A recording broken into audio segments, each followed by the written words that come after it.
You know, people always ask me how did I obtain the kind of knowledge that I have and the strength that I have. And a lot of women, are starting to come in my inbox and ask me questions about, why I'm always talking about Jezebels and, harlots and, that type of energy. And I always tell people you have a choice. We all have, those types of choices. And, a lot of times it's just not the nature of me or certain people to choose, that side of us that we can manipulate men.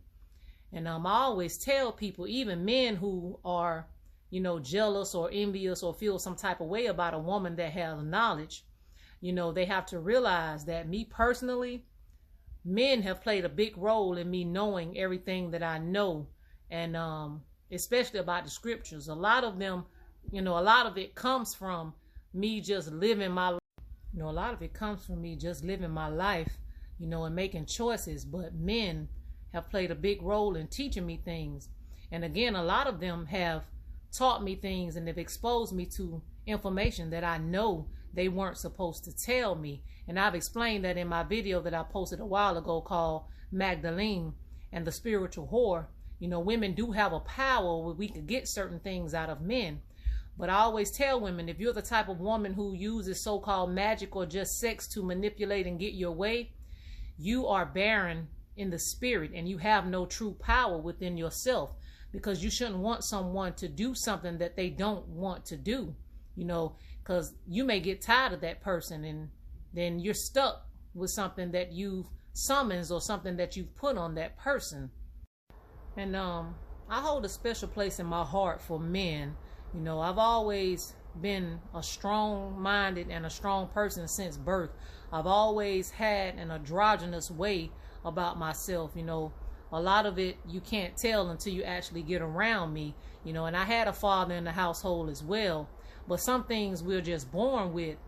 But again, men have always taught me, whether it was from teaching me through books or whether it was just teaching me through having relations with each other, I've always picked up the type of wisdom that I have mostly when it comes to, like I said, esoteric knowledge and different schools of thought, were elders, were men who were also on that path, and most women are very scornful, believe it or not.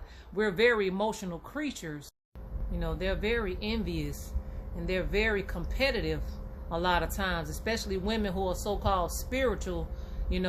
It's very hard to bond with them because a lot of them can recite things and they only want to jump to the so-called magic or the rituals, and they haven't put in the work on themselves. And I would love to find a sister group that I could bond with, but every time I try to, it's just this air of negativity and certain things that I pick up on. And I always tell women as well, work on yourselves. It's not always the men that are to blame, because women do have a type of discernment. We do have that women's intuition where we see things. It comes with being able to birth and be motherly. We see that in men. And a lot of times when you try to bond with these sisters, it's short-lived unless you all share the same type of trauma bonds. And I don't bond with sisters again through and to my men, I just want to tell you guys that you are more than just physical creatures.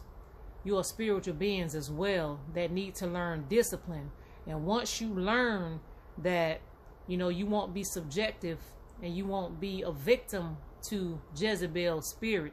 Once you learn that you can get more from a woman if you learn how to control her mind and her heart at the same time and not just fulfill her in bed, you will get further in life. You won't have baby mothers. You won't feel a type of way towards all women. You won't get on these podcasts broken and just talking out the side of your ears, and it goes both ways. But I'm speaking to my men because in general, especially black men, you guys have a hard time in this world, and all they do is pump y'all, with sex and different things like that to